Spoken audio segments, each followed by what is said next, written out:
Bonsoir à tous et à toutes. Est-ce que vous m'entendez bien? Bonsoir Antoine Volodine. Bienvenue chez Caribde. On est extrêmement heureux, ravis d'accueillir Antoine Volodine pour ce soir, pour la deuxième fois. Aujourd'hui en tant que libraire d'un soir, puisqu'on l'avait accueilli en 2014 pour la parution de Terminus Radieux. Alors évidemment, cette question, comment présenter l'œuvre d'Antoine Volodine? Il serait illusoire de présenter cette œuvre en quelques minutes avant de l'écouter en tant que libraire et de pouvoir transmettre la force, la richesse, la beauté, la cohérence de cet édifice romanesque qui se construit livre après livre depuis la biographie comparée de Joriane Murgrave pour notre plus grand bonheur de lecteurs sympathisants et radieux.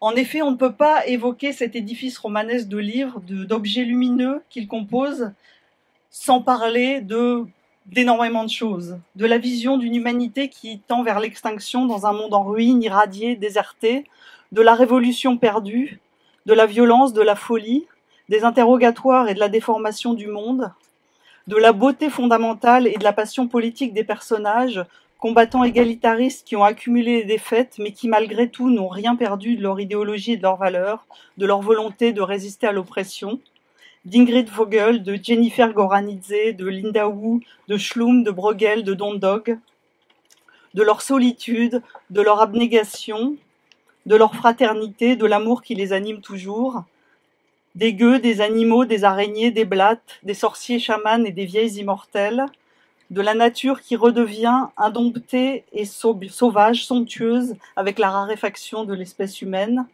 des herbes imaginaires et sauvages, de l'Isis Canley, de la gardienne d'Orbise ou de la Jeanne des Barbelés, de la jungle et des étendues infinies de la steppe et de la taïga, de l'humour du désastre, parce qu'on pleure parfois, mais on rit beaucoup en lisant Antoine Volodine, Elie Kronauer, Manuela Dreger et Lutz Bassmann, de l'effet de distorsion du temps étiré sans mesure avec cette extinction interminable de l'espèce humaine, de la transposition de l'histoire du XXe siècle, décalée, infusée dans la fiction, des romances, des narrats, des chagas, des entrevoûtes, des bylines, de l'intensité des images qui fondent les récits, des visions de villes détruites, de trains de soldats fantômes, de décharges aux confins de nulle part, de nuits étouffantes dans les bas-fonds de Macao et de steppes irradiées, des camps comme refuge, échappatoire à la domination d'une société totalitaire et au dévoiement inévitable de la révolution, des rêves et des cauchemars qui se fondent avec la réalité, de la polyphonie des voix des narrateurs enfermés hors du monde et qui, depuis leurs cellules, disent, rêvent et transmettent les histoires post-exotiques,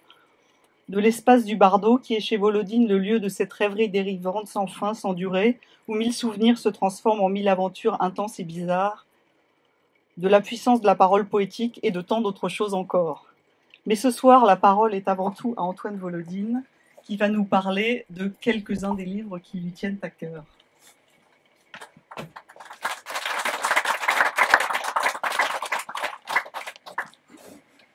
Merci. Bonsoir, chers amis et camarades. Il y a quelques mois, Marianne Loin m'a demandé de présenter une soirée libraire. Et dans un premier temps, dans les quelques minutes qui ont suivi notre rencontre, j'avais pensé que, puisqu'elle me fixait le chiffre de 7 titres à présenter, que je présenterai des auteurs que je connais bien et dont je sais bien parler, c'est-à-dire Elie Kronauer, Lutz Bassmann, Manuela Dreger et Volodine éventuellement. Et puis je me suis rendu compte que c'était un peu obscène et que quand je serai invité pour parler d'un de mes livres ou d'un de nos livres, eh bien à ce moment-là, je prendrai la parole, mais il ne fallait pas utiliser cette occasion pour parler uniquement du post-exotisme. Alors bien sûr, je vais en parler du post-exotisme parce que les livres que j'ai choisis, j'aurais pu en choisir plusieurs dizaines d'autres et j'ai hésité. Je vais expliquer pourquoi j'ai choisi cela. Tous ces livres ont une relation à mon histoire personnelle, à mon histoire d'écrivain, aux plusieurs décennies d'écriture qui ont fait que aujourd'hui je suis à ce micro et je vais parler éventuellement de passerelles qui existent entre les titres dont on va parler et les auteurs dont on va parler et les auteurs post-exotiques qui sont donc, comme vous le savez, 4, dont moi et dont je suis le porte-parole. Alors aussi, dans mon choix, j'ai choisi de ne pas parler de livres qui me tiennent à cœur, que j'aime beaucoup, de littérature française contemporaine, puisque j'ai évidemment des amis écrivains. 7, c'était trop peu. J'aurais fait des frustrés, des jaloux, et ça aurait été désagréable. Donc je n'ai pas mis à ce programme de présentation de livres des amis écrivains, amis, je le dis au sens littéraire aussi du terme, comme par exemple Olivier Rollin, Patrick Deville ou Éric Chevillard, qui font vraiment partie des livres de littérature contemporaine que je lis, des auteurs que j'apprécie. J'ai donc choisi de parler de plusieurs éblouissements de lecture que j'ai eus au fil des décennies, avant d'être publiés et après également. Alors, avant d'être publié, bien sûr, j'ai été complètement,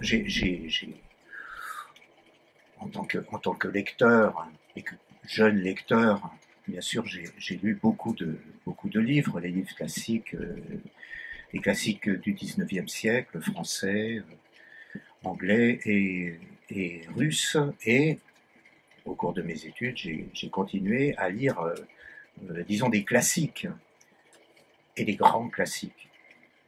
Mais ensuite, parmi ces classiques, finalement, quand j'y pense, aucun ne me conduisait à écrire. Ça formait un socle sur lequel je pouvais me construire.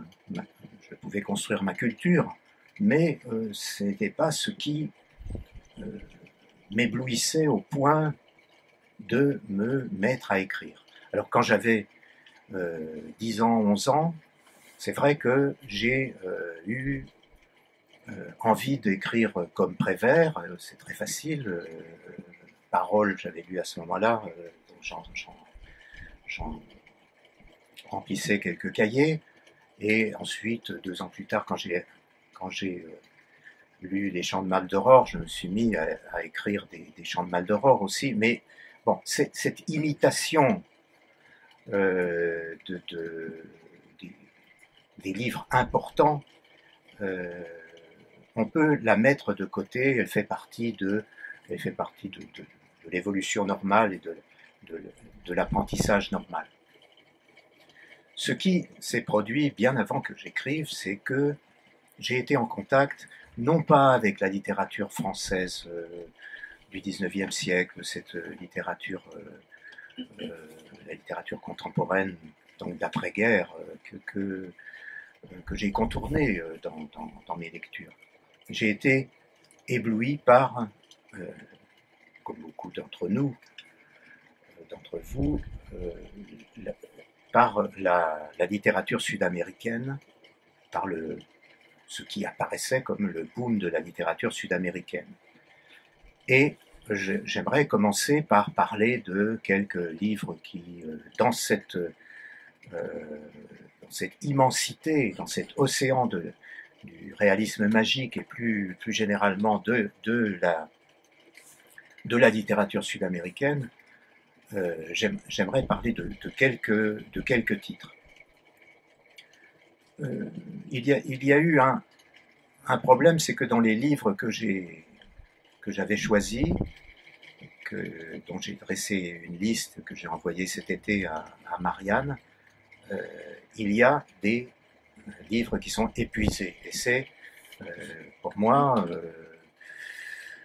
quelque chose qui est à la fois catastrophique et très étonnant, que tous les chefs-d'œuvre de la littérature sud-américaine qui, dans les années 70, se trouvaient partout, chez tout le monde maintenant, ne peuvent être consultés presque, pas en totalité, mais ne peuvent être consultés qu'en bibliothèque. Alors, on a...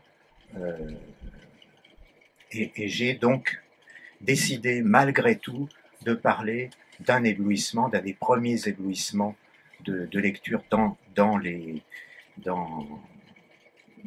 ce domaine de littérature sud-américaine, qui était, c'est le premier livre sud-américain que j'ai lu au début des années 70, c'est de Alejo Carpentier, Le partage des eaux. Alors, il y a d'autres livres de Alejo Carpentier qui peuvent être, bien sûr, considérés comme également sublimes, mais j'ai choisi Le partage des eaux parce que c'est le premier, parce que c'est un livre qui m'a profondément bouleversé, parce que d'abord, il était écrit dans une langue extrêmement riche. Il y a des descriptions. Ça se passe en Amazonie. Je vais très, très rapidement raconter de quoi il s'agit. Ça se passe en Amazonie. Il y a des descriptions de la forêt, des descriptions du monde primitif, de la selve et de tempêtes sur les rivières qui ont un caractère vraiment hugolien. C'est une langue extrêmement riche, magnifique, somptueuse, et pour raconter une histoire qui se passe au début à New York. C'est un critique en musicologie, ce qui renvoie à la culture de Alejo Carpentier, qui était musicologue et très très féru de musique, et qui a même composé de la musique de film, je crois. Et ce personnage qui rate sa vie à New York, dans un milieu, on va dire un milieu bobo, a l'occasion d'aller en Amazonie, dans un pays non précisé, c'est pas très important, pour faire une expédition et aller chercher des instruments de musique qui manquent à un musée d'ethnologie et d'ethnomusicologie, et qui sont des instruments qui montrent la naissance de la musique, la naissance véritable de la musique. Et ce type part avec sa maîtresse vers l'Amazonie, et là, en bordure de l'Amazonie, il va rencontrer des aventuriers, des prostituées, il va très loin, enfin en bus, en bateau, assez difficile à manœuvrer. Il va rencontrer des chercheurs d'or, etc. Et il va abandonner sa maîtresse, qui s'appelle Mouche, je crois, si je me souviens bien, et il va s'enfoncer dans l'Amazonie profonde, et là, trouver un autre monde, un monde qui est un monde idyllique mais brutal en même temps, qui est celui d'un village qu'un ancien chercheur d'or a décidé de créer, qu'il appelle une ville. En fait, il a créé une civilisation dans nulle part, mais nulle part, c'est un paradis de la nature, c'est l'Amazonie. Et là, avec une femme très belle, une métisse, il va essayer de refaire sa vie, en quelques semaines. Mais malheureusement, il a comme idée de composer une pièce musicale, il est compositeur donc, qui redirait une expérience qu'il a vécue dans la forêt profonde et qui est voir un Indien au-dessus d'un mort, faire naître de la musique par son souffle en disant des paroles magiques au-dessus du mort. Et ça l'a inspiré. Et il écrit sur des restes de cahiers cette composition. Et au bout de quelques semaines, il commet une erreur métaphysique qui consiste à dire mais c'est dommage que cette œuvre ne soit pas jouée à New York.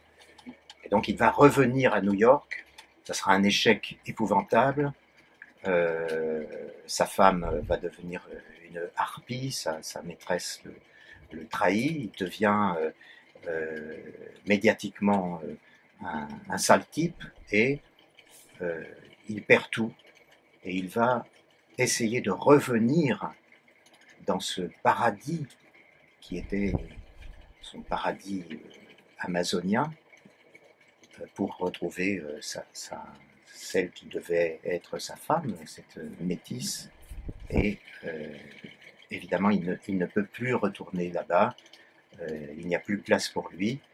C'est donc un livre sur à la fois l'exploration de l'Amazonie, les paysages extraordinaires, les eaux, les arbres, et en même temps l'histoire d'un échec, l'histoire d'amour, une très belle histoire d'amour qui est contrariée en permanence et qui est un échec, l'échec de l'intellectuel qui veut essayer de vivre une vie primitive loin de sa culture et qui n'arrive pas à le faire. Voilà, alors ça c'est un très très beau livre qui s'appelle donc Le partage des eaux de Alejo Carpentier. Il y a eu un éblouissement de lecture lorsque j'ai été en face de ce livre. Il y a des passerelles qu'on peut construire entre ce livre, par exemple, et un livre qui s'appelle Le nom des singes, qui se passe dans une Amazonie également imaginaire. Bien sûr, entre les deux événements, il y a eu 30 ans qui se sont passés et j'ai lu beaucoup d'autres choses, des histoires d'exploration en Amazonie, le livre qui s'appelle La Selve ou Forêt Vierge, qui est traduit par Blaise Sandras de Ferreira de Castro, qui m'a plus orienté vers l'écriture du nom des singes. Mais enfin, voilà. Donc un premier livre, mon premier contact avec la littérature sud-américaine en plein épanouissement. Je ne vais pas parler de Garcia Marquez ni de Vargas Llosa parce que c'est pas par refus, c'est des auteurs magnifiques qui m'ont énormément marqué aussi. Je vais parler d'un autre auteur moins connu qui s'appelle Onetti. Onetti est un auteur qui est peu connu aujourd'hui, et le livre que j'ai voulu présenter s'appelle Une nuit de chien. Une nuit de chien, ça se passe dans une ville noire, dans une ville pendant une nuit, au cours d'une nuit où différentes factions politiques, marquées toutes par la violence et la défaite, s'affrontent mais pas de façon immédiatement militaire à coup de bazooka ou de mitraillette. C'est un livre écrit en 41, je crois, 42, 43, quelque chose comme ça, à une période très noire de l'histoire de l'humanité, bien sûr, et les factions diverses, c'est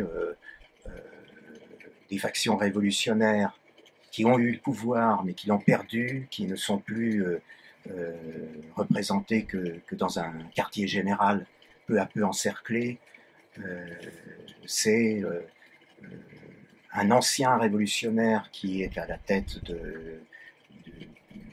d'une faction fascisante qui va prendre le pouvoir, et puis il y a des militaires d'autre part, et ces trois factions sont mises en scène de façon très, très subtile, uniquement à travers un personnage qui va traverser la nuit, aller de bar en bar, de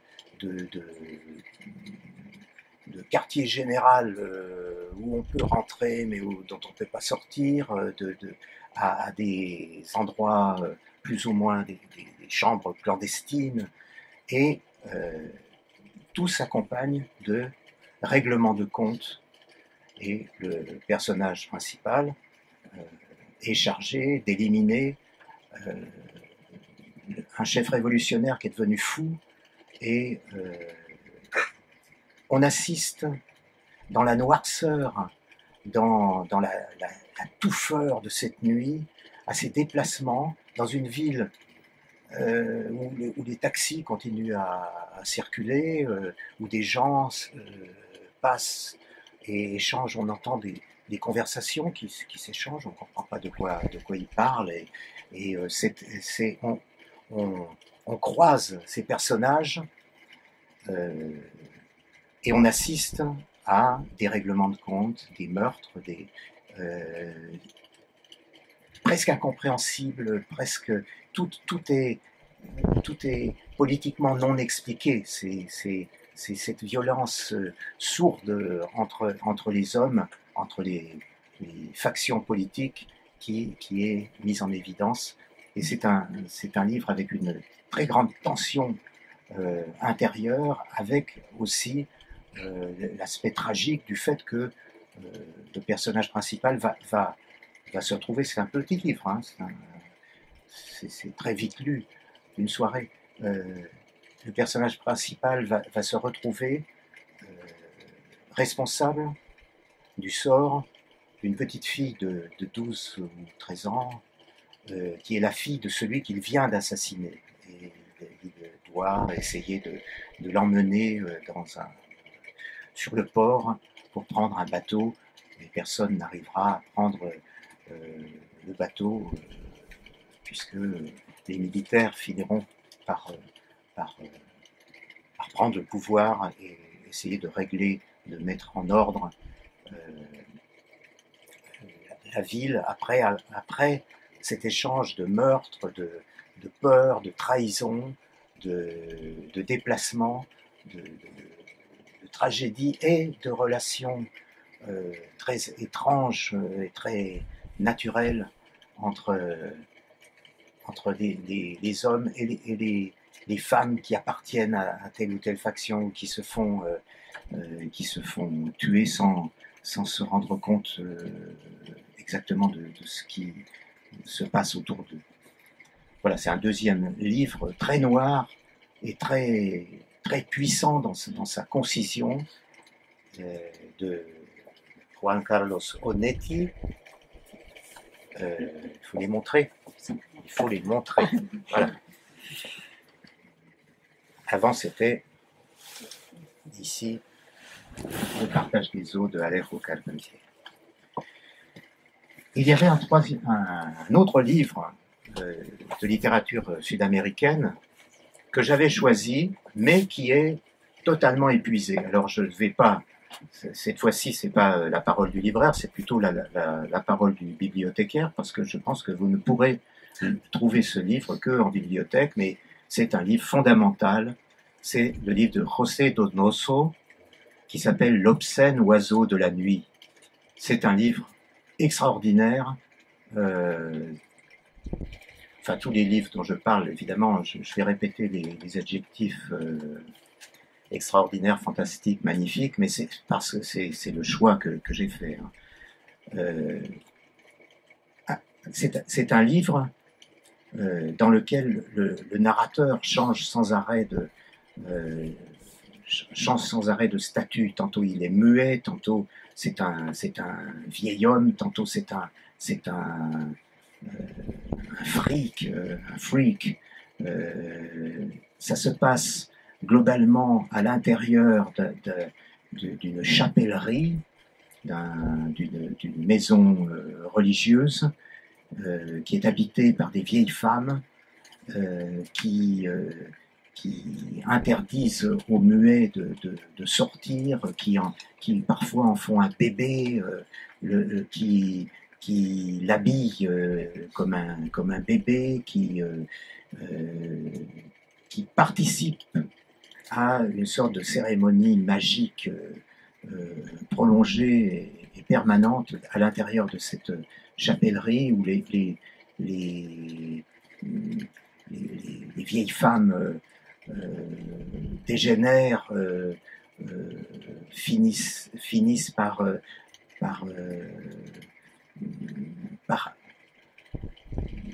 inventer des histoires où elles ne sont plus des vieilles femmes, mais où à l'extérieur, avec ce muet, nous dit-on, elles réussissent à sortir de leur statut de vieille femme. Elles sont plus jeunes. On a à la fois plusieurs plans narratifs qui se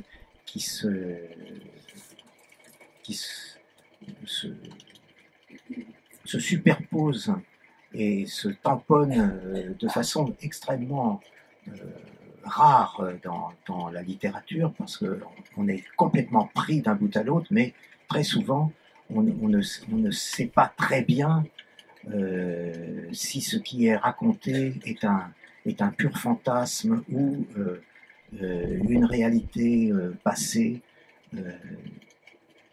La magie est très présente, la vieillesse, la décrépitude, des fables également sud-américaines liées à la magie et à la religion. On est dans une histoire formidablement racontée, dans laquelle on plonge sans pouvoir avoir des bouées de secours. On plonge là-dedans, et cette vacillation du narrateur, qui est donc tantôt un vieil infirme au dernier degré de la décrépitude, tantôt le secrétaire d'un sénateur, tantôt même un bébé inventé par les vieilles femmes de cette chapellerie, de ce monastère. Je suis perdu là dans mon explication. Cette vacillation permanente, c'est quelque chose que j'ai sans doute repris dans plusieurs livres, cette possibilité de passer d'un statut de personnage à un autre statut de personnage sans agiter la sonnette en disant, voyez, on passe d'un côté à l'autre, on passe dans le texte d'un côté à l'autre, dans la même phrase, et cette métamorphose ondulante sans doute m'a servi pour affiner certaines techniques à l'intérieur de mes livres. Et puis également les vieilles qui sont très présentes dans pas mal de nos livres, puisqu'il n'y a pas que Volodine, Douze Wassmann également, les vieilles qui sont susceptible de créer, comme dans des anges mineurs, de créer des golems à leur image ou qui devraient leur obéir. Voilà pour donc José Donoso, qui ne fait pas partie des 7, mais des 9 livres que j'ai choisis, puisqu'il était éliminé d'office, n'étant pas disponible.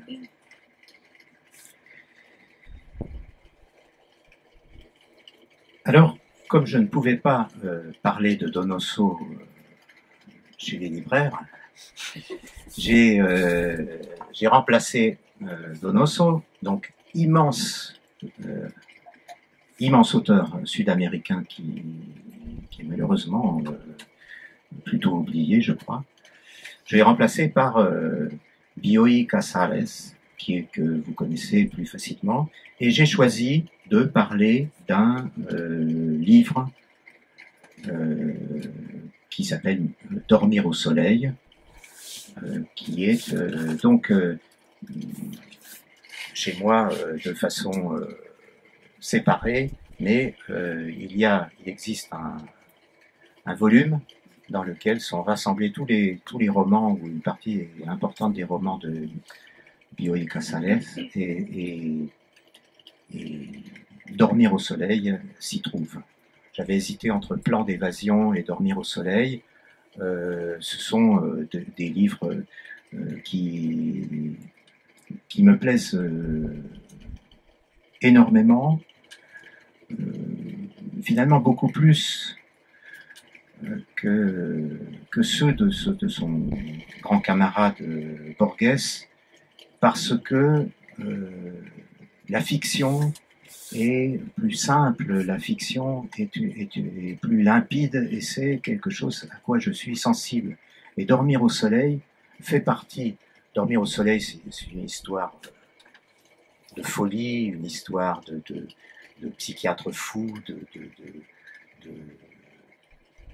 de changement, de transfert d'âme par le psychiatre du malade mental ou de la malade mentale à un chien ou à une chienne.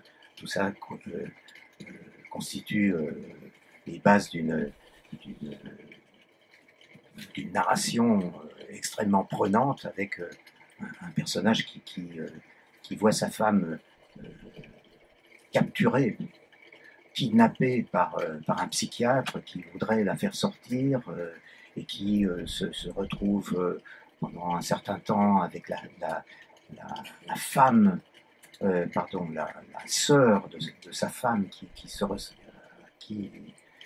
lui ressemble, qui ressemble à sa femme comme deux gouttes d'eau, et elles se ressemblent toutes les deux énormément, et il y a une atmosphère très trouble d'échange de personnalités qui se développe tout au cours du livre, y compris dans la mesure où sa femme, Diana,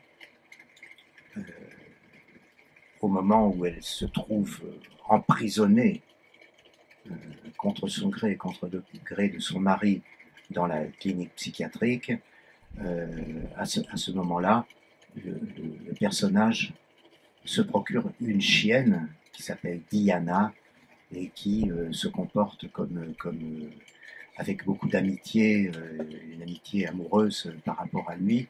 C'est très troublant. Enfin, c'est un petit livre. Et si j'ai choisi ça, c'est aussi parce que en lisant ce livre, en lisant d'autres livres de Bioy Casares, pas tellement l'invention de Morel, mais le journal de la guerre aux cochons ou Plan d'évasion, c'est en lisant ces livres que je me suis dit, il faut écrire comme ça. Alors, j'ai pas du tout écrit comme ça, mais c'était pour moi des exemples de livres qui mélangeaient le fantasme, la folie de celui qui parle, du narrateur, à la réalité, et qui construisait de façon extrêmement fine une narration très haletante et pas du tout intellectuelle. Enfin, je veux dire, pas intellectuelle au sens négatif du terme. C'était quelque chose de très, très efficace. Et cette efficacité, c'était quelque chose qui me semblait ne pas exister dans la littérature française contemporaine, que je connaissais très peu d'ailleurs. C'était un préjugé, mais je considérais qu'on était en face d'un modèle d'écriture. Voilà, c'était dans les années 70 et les premiers livres publiés, c'était au milieu des années 80. Donc on n'est pas du tout dans une relation immédiate, mais voilà, c'était également pour moi un type d'auteur, un type de roman, un type de narration qui font partie de ma culture, profonde, on va dire. Alors il me semble que pour les romans sud-américains, qui donc, je le répète, ont été pour moi l'éblouissement de la littérature, l'éblouissement de la lecture. Ça a été pour moi la littérature russe soviétique des années 20 et 30, de toute façon, mais également la littérature sud-américaine. Alors, puisqu'on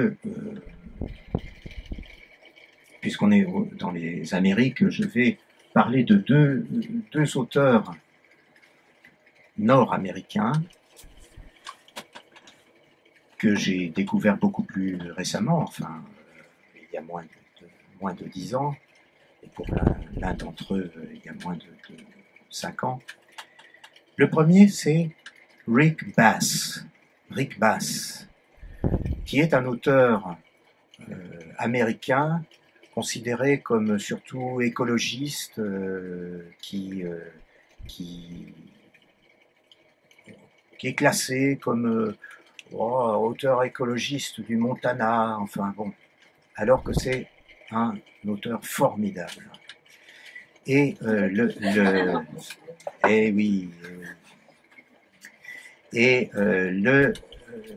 livre auquel je me réfère de Rick Bass, qui en a écrit une demi-douzaine, je crois, qui sont publiées toutes chez Christian Bourgois. Ce livre, c'est toute cette terre qui nous possède. Alors, Rick Bass a écrit énormément de choses sur le Montana, sur les montagnes, sur les grizzlies, sur la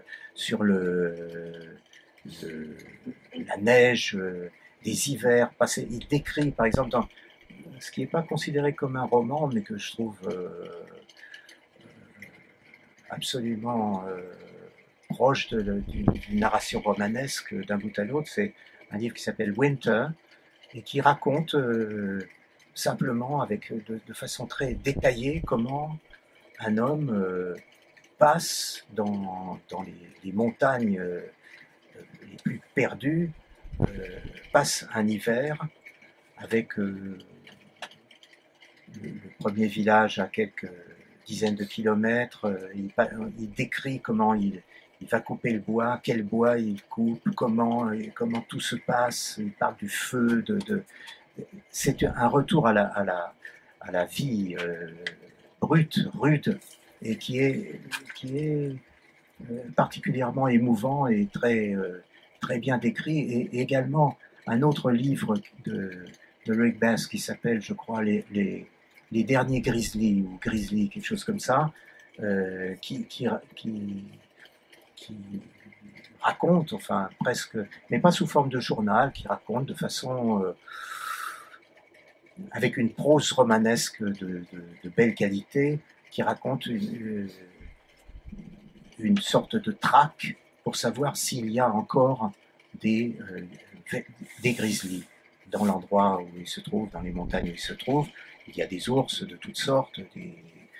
Et c'est un livre où on tombe sur des descriptions de grottes d'ours qui ne sont pas du tout... qu'on ne lit pas comme un documentaire. C'est une sorte d'aventure permanente et c'est un beau livre.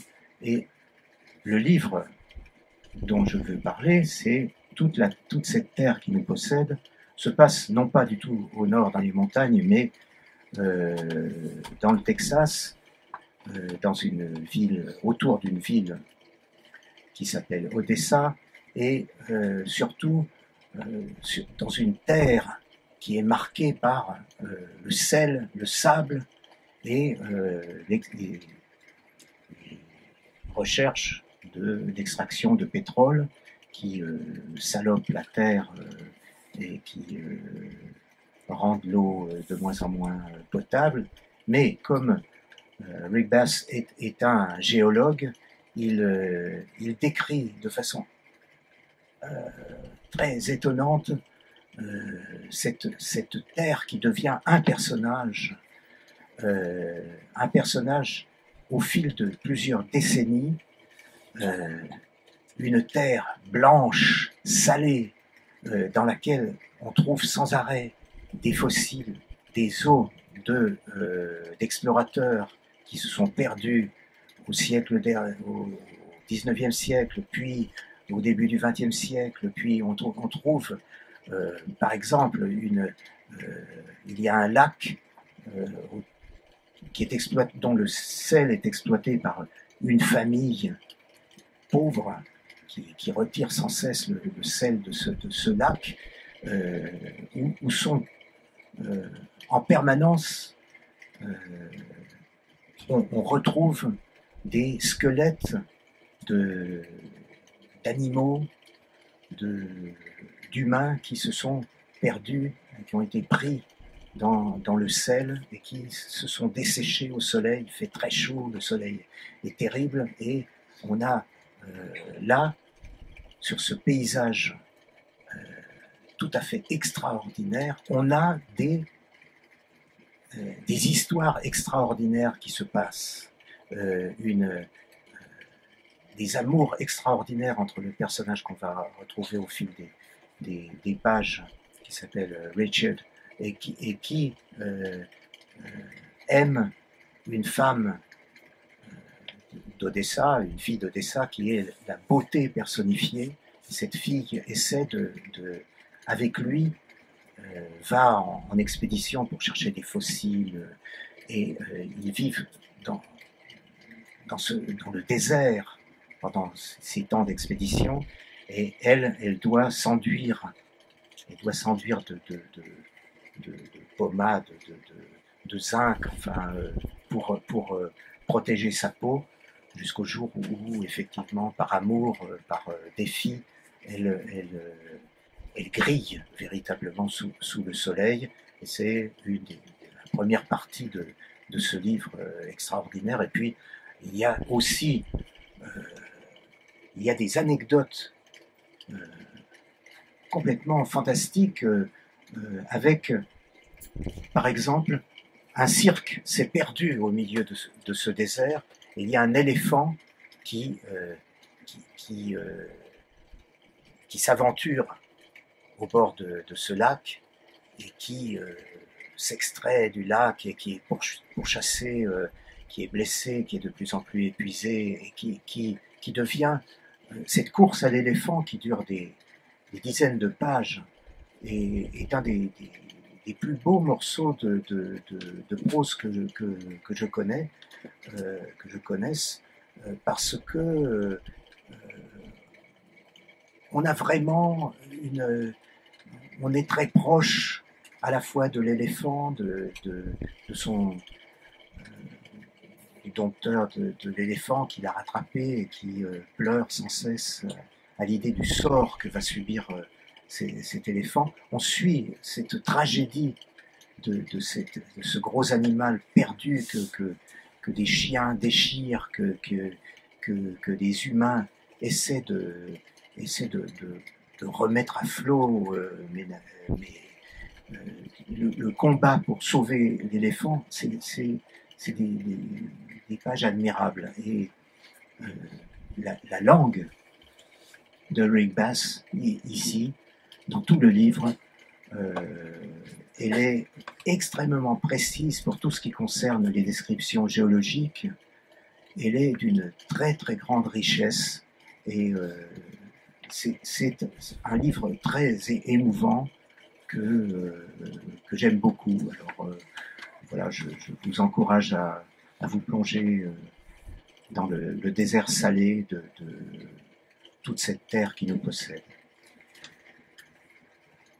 Autre écrivain nord-américain tout à fait particulier, c'est Brian Evenson. Brian Evan, je ne sais pas comment vous dites, Evanson, bon, Brian Evenson, qui était un ancien mormon, même prêtre mormon, et qui a commencé à écrire des histoires terribles qui mettent en cause la hiérarchie religieuse, les prêtres autoritaires de l'église mormone ou de sectes qui exercent leur pouvoir à l'intérieur de la secte de façon absurde et cruelle, et qui sont tentés par différentes perversions. Et les premiers textes de Brian Evenson ont ému la communauté mormone, qui lui a demandé de choisir entre l'écriture et l'église mormone. Grâce à je ne sais qui, il a pu choisir l'écriture, et il continue à écrire des histoires, alors des histoires qui manifestement ont été marquées par cette éducation très répressive intellectuellement, par l'idée de la secte, et le livre dont je voulais parler, mais finalement on parle surtout de Brian Evenson, le livre dont je voulais parler, c'est La confrérie des mutilés. C'est un livre qui est épuisé, même si il a été publié il n'y a pas très longtemps, mais enfin il est épuisé, et il a existé en poche, mais là aussi on ne trouve pas. Et La confrérie des mutilés, c'est typique de ce que peut écrire Brian Evenson. C'est un cauchemar lié à une secte. Un détective, au début du livre, il s'appelle Klein, il s'est fait agresser par, entre guillemets, l'assassin au hachoir, qui lui a coupé la main au moment de l'arrestation, et ce Klein, au moment de cette scène, s'est cautérisé sa plaie en allumant le four à gaz, s'est cautérisé directement la plaie sur les flammes, et ensuite, comme l'assassin était terrifié par cette scène, il a pu le désarmer et le tuer. Il a tué l'assassin. Alors, à partir de là, une secte va prendre en charge Klein contre son gré et va le kidnapper pour qu'il mène une enquête à l'intérieur de la secte, qui est la secte des mutilés. En effet, pour rendre hommage à Dieu, dans cette secte, il faut offrir une partie de son corps. Donc, Klein, avec son bras, son poignet en moins, est un héros extérieur à la secte, mais à l'intérieur même de la secte, il y a une hiérarchie qui s'établit.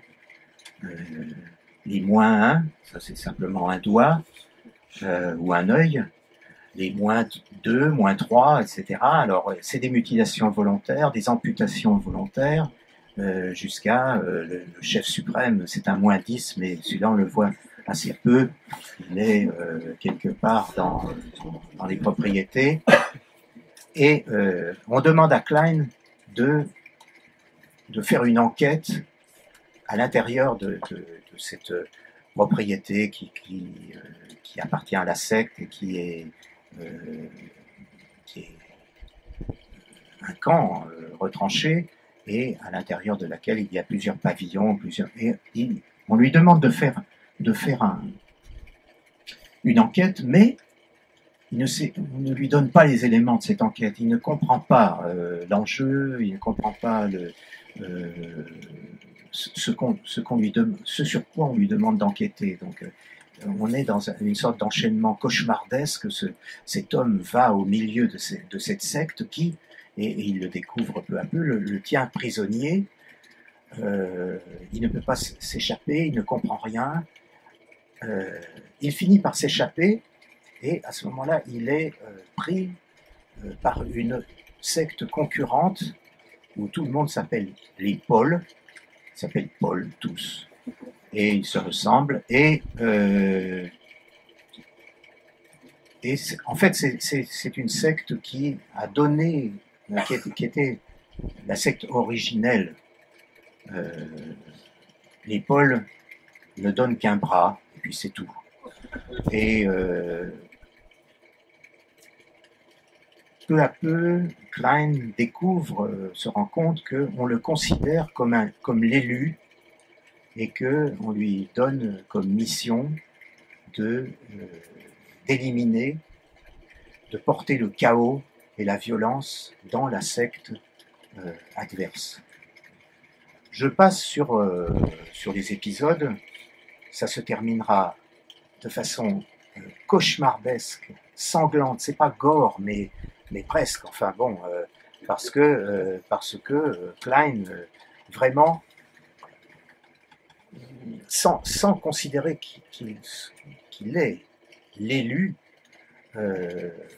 rentre dans la secte, la première secte, la secte des mutilés, et massacre tout le monde à la balle et au couteau, à la hache. Enfin bon,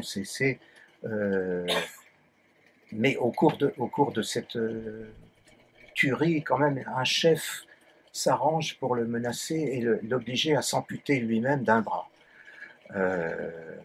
C'est-à-dire qu'on est dans un cauchemar, c'est poisseux, c'est sanglant, et c'est sans issue, ce qui est tout à fait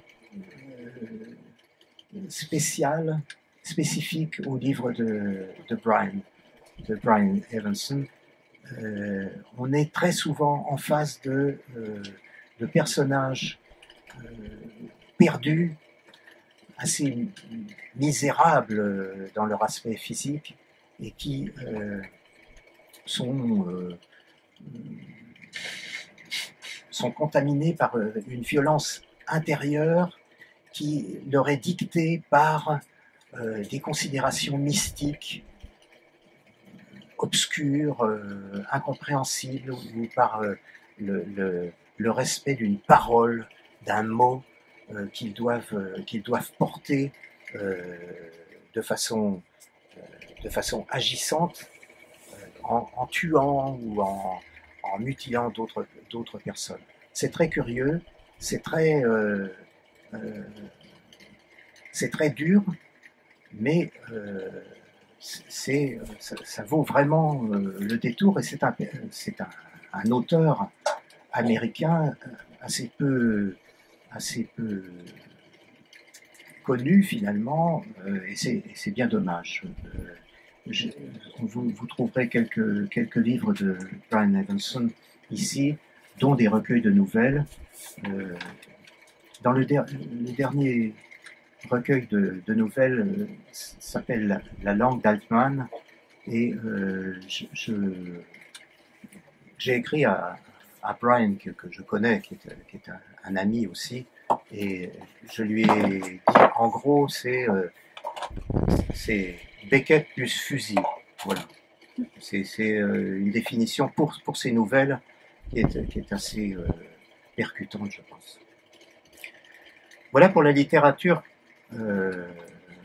américaine.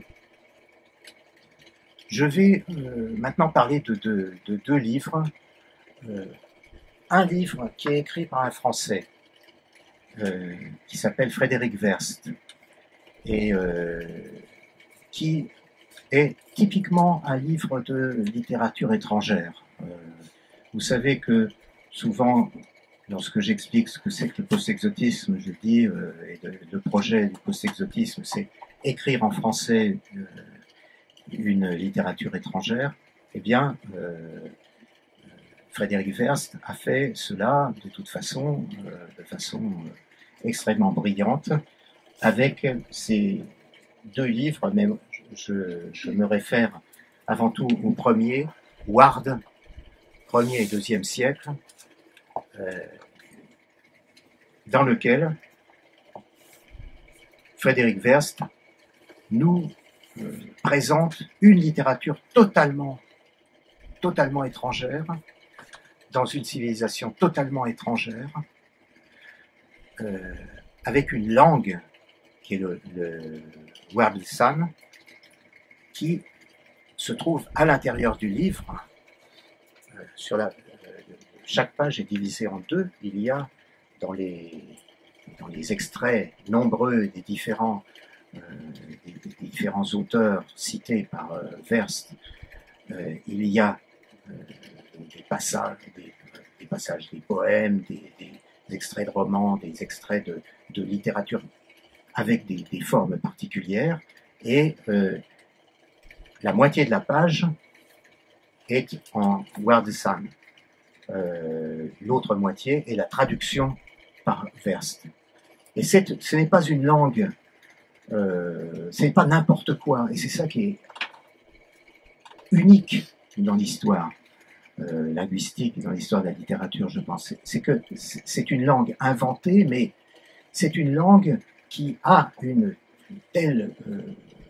qui a de telles structures logiques, une telle logique que à la fin du premier tome de Ward, il y a une grammaire du Wardistan qui est un moment de lecture, délicieux, enfin, avec des formes, des formes syntaxiques tout à fait particulières, et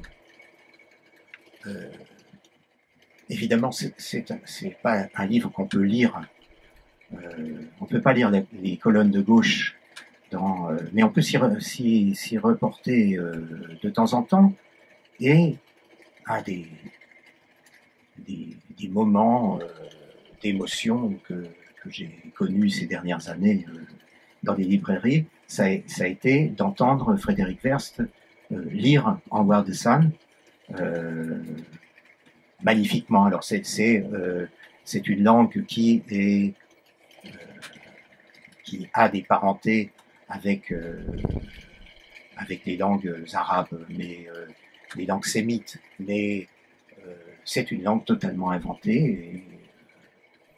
Et en dehors de la performance que cela représente, c'est un projet littéraire qui est de donner au lecteur et à la lectrice un aperçu d'un monde totalement imaginaire, mais qui existe concrètement ici dans sa langue, dans sa littérature, et c'est d'une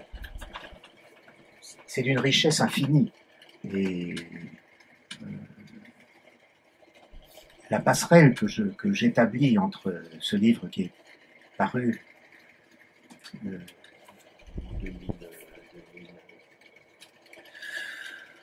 je ne vois pas. On va dire en 2014, c'est pas possible. 2011. En 2011, la passerelle que j'établis avec d'autres livres que j'ai pu écrire, c'est d'une part cette volonté de donner au lecteur une littérature qui vient d'ailleurs, qui va, on ne sait où, qui part vers l'ailleurs, mais qui vient d'ailleurs, et cette littérature-là, on l'offre au public. On n'en parle pas de façon abstraite, elle est donnée véritablement, et on peut se plonger dans le roman en War the Sun ou dans des histoires post-exotiques qui ne se réfèrent qu'à un univers, une civilisation, une idéologie propre à cette sphère hermétique que peut être le post-exotisme. Et puis, je me rappelle quand même que en 1989, 1990, quand le livre Lisbonne Dernière Marche est paru, Lisbonne Dernière Marche est composé d'extraits. Il y a l'histoire, bien sûr, qui se déroule, mais il y a, faisant partie de la narration, des extraits d'une littérature du IIe siècle après la Renaissance, et ça m'amuse de voir que Ward, c'est Ward 1er et 2e siècle. 2e siècle après lui, il parle de la naissance d'une nouvelle culture qui s'appelle Ward, et là, j'inventais une culture renaissante d'une humanité qui avait été privée de toute sa mémoire pendant des centaines de milliers d'années. Voilà. Et c'était donc, il y a des familiarités, et si je parle d'un auteur français ce soir, c'est parce que, à mon avis, il est absolument hors drapeau, hors coloration nationale ou nationaliste, bien sûr. Il est totalement en dehors. C'est un phénomène, cette apparition de Frédéric Verst dans la littérature française contemporaine. C'est quelque chose qu'il ne faut pas rater, bien entendu.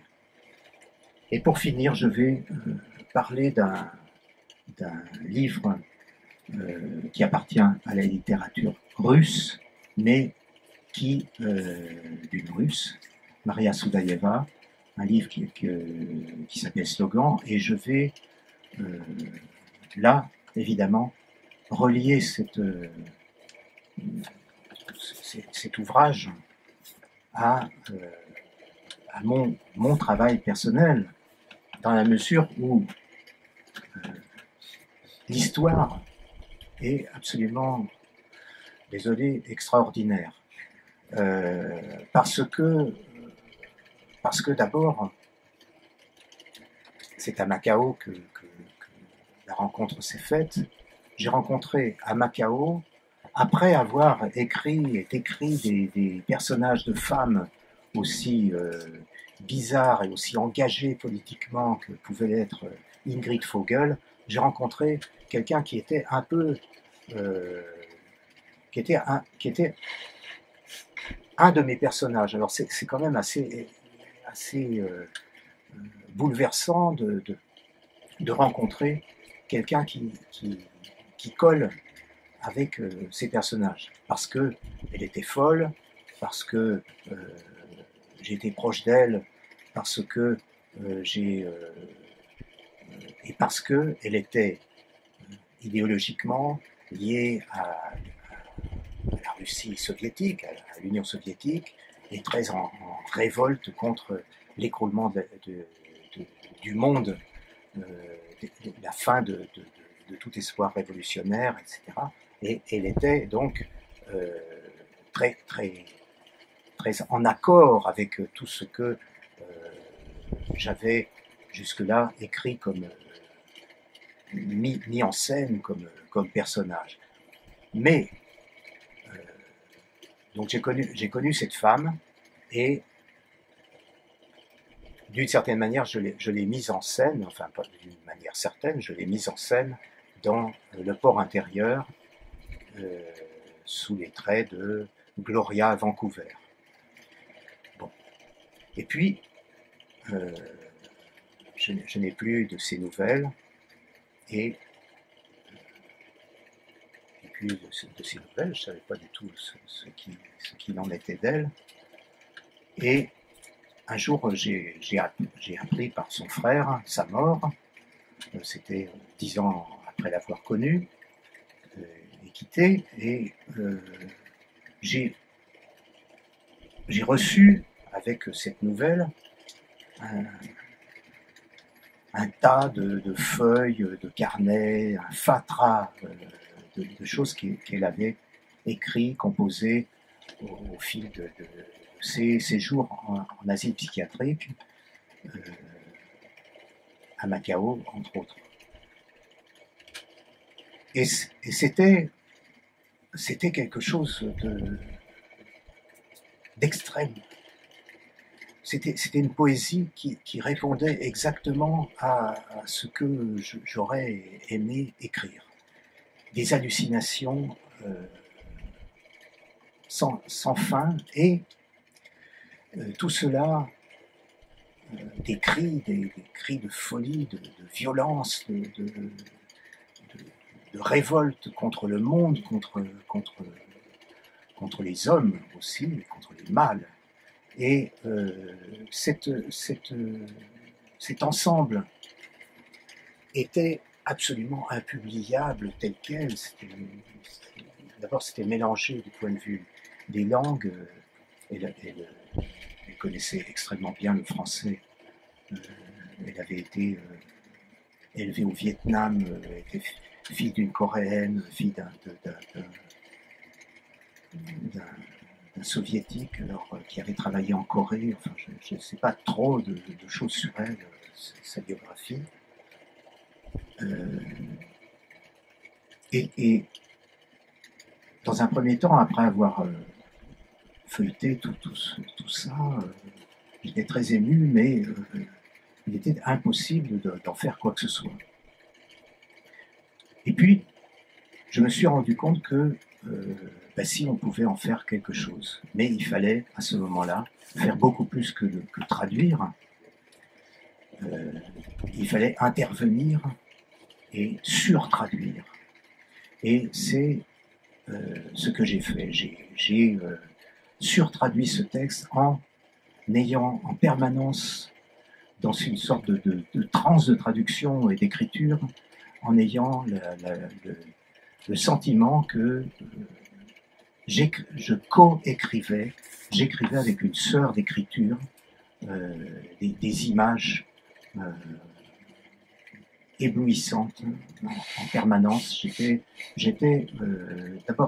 D'abord j'ai cru que c'était impossible et que ce serait très ardu comme travail, et en fait pas du tout. Ça a été une sorte de transe, de transport,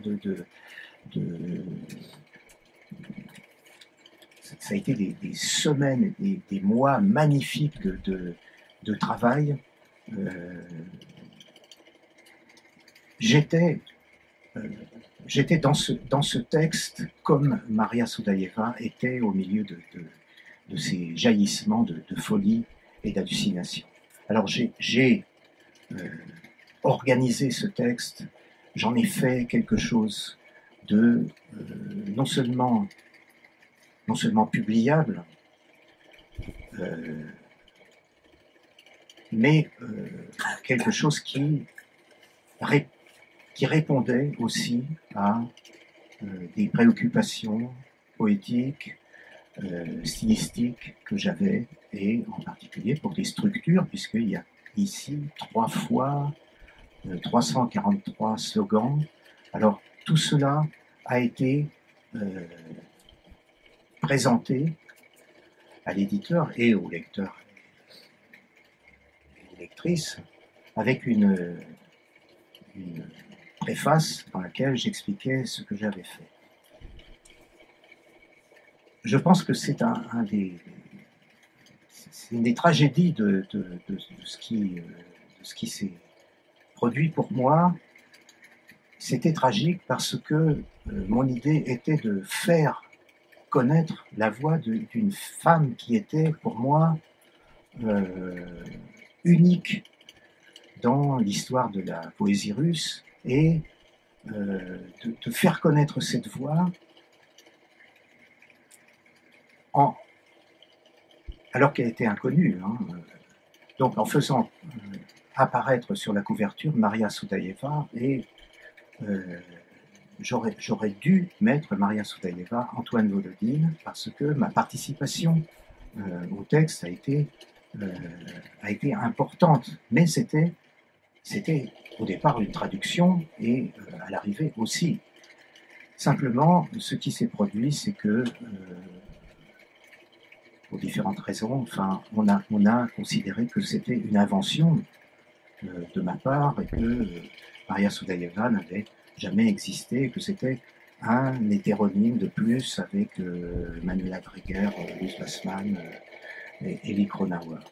Ce qui n'est pas le cas, et c'est triste pour moi de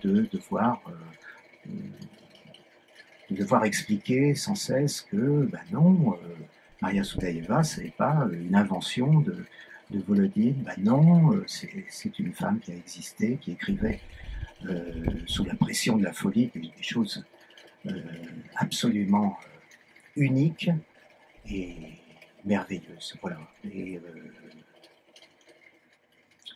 là-dessus, nous terminerons ce long monologue.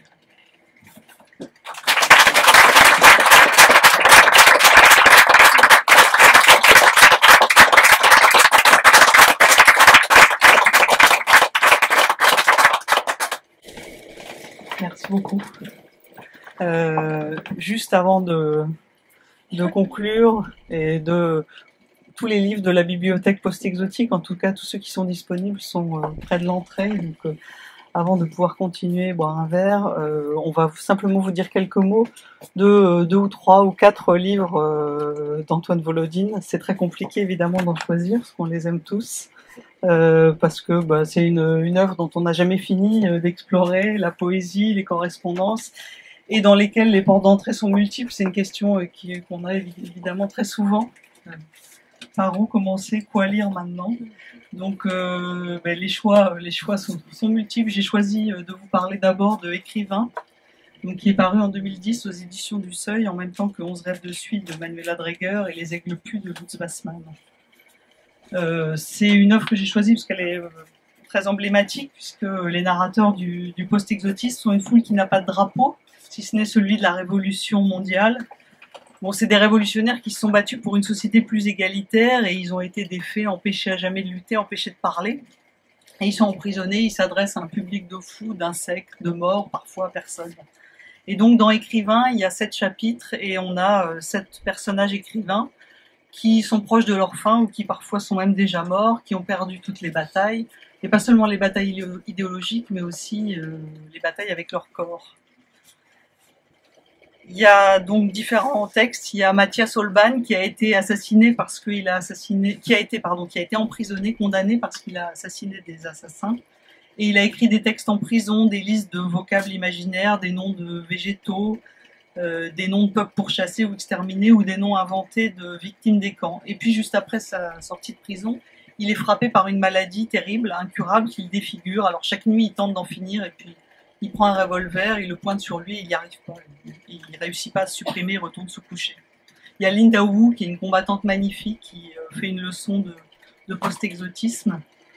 Et il y a un texte qui est très très cher à mon cœur dans ce livre, qui s'appelle Commencer, dans lequel il y a quelque chose de la racine du post-exotisme, où on a un homme qui est battu, torturé dans un asile psychiatrique où 2 fous ont pris le pouvoir, et alors pour échapper à la violence et à la folie des gens qui le torturent et qui le battent, il se réfugie dans une image qui est le souvenir d'un petit garçon qui découvre l'écriture et qui est saisi par cette nécessité absolument impérieuse d'écrire, de fabriquer, de raconter une histoire. Il y a aussi, j'ai voulu parler de ce livre aussi parce qu'il y a beaucoup de parodies, d'humour, et notamment dans chapitre du milieu qui s'appelle Remerciements, où on a un écrivain prolifique, un peu mégalomane, qui remercie toutes les personnes qui l'ont sauvé de situations absolument inextricables dans lesquelles en général sa vie était menacée, et des remerciements qu'il a repris ensuite dans ses livres. Et c'est une sorte de satire des remerciements qu'on peut trouver dans la littérature. Ces histoires, comme toujours, elles sont nourries de l'histoire du XXe siècle, décalées, reformulées, fantasmées, enrichies. Je ne vais pas parler de toutes, mais il y a notamment le dernier des personnages, écrivain malgré lui, il s'appelle Nikita Kourilin, et sa mère est décédée le jour où elle l'a mis au monde, le 27 juin 1938, à Yemerovo. Il s'est toujours senti coupable de cette mort et il enquête sur les circonstances réelles de cette disparition et de sa naissance pour en faire un roman qui ne sera jamais publié. C'est un livre en 7 chapitres. On est frappé évidemment par sa construction, la force de la symétrie entre les différentes histoires qui sont racontées, qui en fait non seulement un bel objet comme toujours, mais un objet dans lequel il y a énormément de correspondance. C'est un livre bouleversant par la force de la mémoire, l'histoire qui est transposée, la tendresse, la bienveillance et puis toujours cet humour du désastre. Je vais parler en fait d'un autre auteur post-exotique, en fait, enfin très brièvement. Hein, je voulais dire un mot de Luz Bassman et de ses haïkus de prison, donc un texte paru en 2008. C'est pas la première fois que Luz Bassman apparaissait dans le post-exotisme, mais enfin dans la forme la plus courte qui soit, et qui est que seul peut-être parmi les auteurs post-exotiques Luz Bassman pouvait utiliser, et je vous laisserai découvrir en lisant les 40 autres pourquoi seul lui pouvait l'utiliser. Tout le sombre humour en fait du désastre, de la défaite, de l'incarcération éternelle apparaît. En 80 pages, Luz Bassman ressuscite et réinvente tout un imaginaire terrible, puissant, omniprésent et hanté. Celui de la cellule, du convoi et du camp. Et je vais vous donner seulement 4 exemples, donc parmi ces centaines de haïkus. Enfin, il y a un chiffre précis, mais là aussi, je vous laisserai le découvrir. Vous savez que les chiffres ne sont jamais au hasard dans le post-exotisme. Donc, la nuit sans douceur se glisse par la fenêtre, balafré de ski vertical. Ou encore, l'un des plus célèbres haïkus de prison, l'araignée a changé de cellule, le Kirghiz lui mangeait toutes ses mouches. Une que j'aime beaucoup, pour tout un tas de raisons. Le soldat qui fait l'appel a l'air contrarié. Ça doit être un humaniste. Et enfin, sur la grisaille hostile du ciel, les barbelés dessinent une touche d'humanité. Qui fait directement écho, et ça je fais une très brève incise, à Contagion de Brian Evenson, dont Antoine Volodine a choisi de parler très peu finalement pour nous parler davantage de la confrérie des mutilés. Il y a dans Contagion une nouvelle western de Brian Evenson qui parle beaucoup de Philippe Barbelé, qui est absolument exceptionnel. Et ensuite, grâce à Anaïs, les 4 derniers exemplaires actuellement disponibles en France de Contagion sont là. Donc voilà, sachez-le, c'était pour faire un petit peu le libraire mercantile. Voilà. Moi, je trouvais que c'était difficile d'évoquer l'édifice post-exotique sans parler de ce roman intense, magnifique, le 41e, donc, qui est paru, qui est Terminus Radieux, qui est à la fois un sommet et puis une superbe porte d'entrée dans la bibliothèque, post-exotique. Je pense qu'il y a beaucoup d'entre vous qui l'ont déjà lu. Ça se passe après l'échec et le naufrage de la deuxième Union soviétique. Il y a eu des accidents en chaîne de centrales nucléaires déglinguées, l'écroulement de l'Orbis, donc qui était le dernier bastion de résistance de ceux qui luttent pour un monde égalitaire. Et donc on a 3 combattants, Ilyushenko, Elie Kronauer et Vassilissa Marashvili. Elie Kronauer qui n'est pas l'écrivain post-exotique. Et donc ils sont 3 combattants en bout de course et qui se réfugient dans un territoire qui est devenu inhabitable à cause des radiations pour échapper au massacre des derniers d'entre eux. Donc ils vont vers l'avant, vers la mort, en s'entraidant, à moins qu'ils soient déjà morts, dans ces espaces sibériens gigantesques, désertés, irradiés, mais en même temps qui redeviennent magnifiques. Et le livre, d'ailleurs, s'ouvre là-dessus, sur ces images d'une beauté inouïe de la nature qui redevient sauvage. Et donc, Elie Kronauer, en allant chercher de l'aide pour ses camarades combattants, va se rapprocher d'un kolkhoz qui s'appelle Terminus Radieux, qui est une communauté complètement isolée du monde et de la ligne du parti depuis des années, des décennies, voire des siècles. Et là, il va rencontrer son président, un certain Soloviev, un homme, un sorcier étrange, qui utilise des poésies obscures pour neutraliser ce qu'il gêne, et puis qui est assisté de la mémé Oudgoul, une vieille femme au physique et à l'idéologie aussi increvable que le physique, qui gère la pile et la pile nucléaire qui s'est qui s'est enfoncé dans le sol après l'accident de la centrale locale. Et autre chose, ce président du kolkhoz a 3 filles qui semblent être issues de la littérature et des contes russes, à moins qu'elles soient sorties de l'imagination de leur père qui les manipule et qui les possède. C'est une vision absolument magnifique dans cette nature somptueuse, extraordinaire, d'une humanité et des combattants en bout de course, à la fois terriblement noire, nostalgique, et en même temps teintée de cet humour magnifique qui n'est jamais entamé malgré le malheur et malgré les défaites. Après 41e, moi je voulais parler du premier, et puis c'est un peu vicieux parce qu'il est épuisé. Mais bon, après tout, nous aussi, on peut parler livres épuisés. Ces biographies comparées, je regarde Grève. Donc en fait, essayez en 12 de faire pression sur Antoine Volodine ou sur tous les éditeurs que vous connaissez pour que ça soit réédité, ainsi que les 3 suivants, parce que vraiment, c'est terrible que ça ne soit pas disponible. Mais bon, c'est l'ennemi mondial numéro 1 qui est traité, et je résume évidemment à immense grands traits, comme une affaire de propagande et de contre-propagande. Je trouve que c'est à la racine de toute l'œuvre, donc c'est en 1985, il y a une métaphore extrêmement profonde et toujours atrocement actuelle de la lutte révolutionnaire égalitariste qui va monter peu à peu, enfin muter peu à peu pour devenir le post-exotisme en fait en quelques années. Et le vrai faux manifeste, donc le colloque littéraire carcéral, qui est le post-exotisme en 10 leçons, leçon 11, sera publié 13 ans plus tard, donc en 98. Donc c'est une biographie, hein, celle de celui que la puissance politique dominante appelle assassin, psychopathe, monstre, voire extraterrestre. Mais c'est une biographie comparée.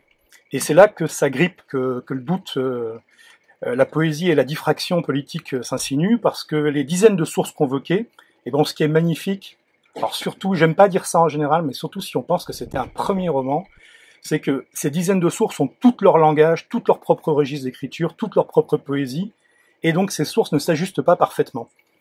Il y a du jeu, parfois elles se contredisent, elles divergent presque toujours, et donc dans cette histoire qui est écrite, avant tout cette biographie qui est écrite par les vainqueurs, déjà, pourtant les pionniers du post-exotisme en fait commencent à agripper, à corriger, à faire dérailler cette histoire pour ce qui n'est certainement, enfin sans doute pas une victoire posthume, mais en tout cas qui préfigure la beauté, l'humour du désastre post-exotique. Et c'est 250 pages seulement qui fondent en fait une œuvre de 6500 pages environ, même s'il y a un chiffre précis. Et je suis sûr qu'un jour, enfin, cette œuvre sera considérée comme une œuvre, elle est déjà mais essentielle, et que moi j'aimerais bien qu'on l'appelle à la recherche de la révolution perdue, parce que c'est vraiment beau. Voilà. Merci.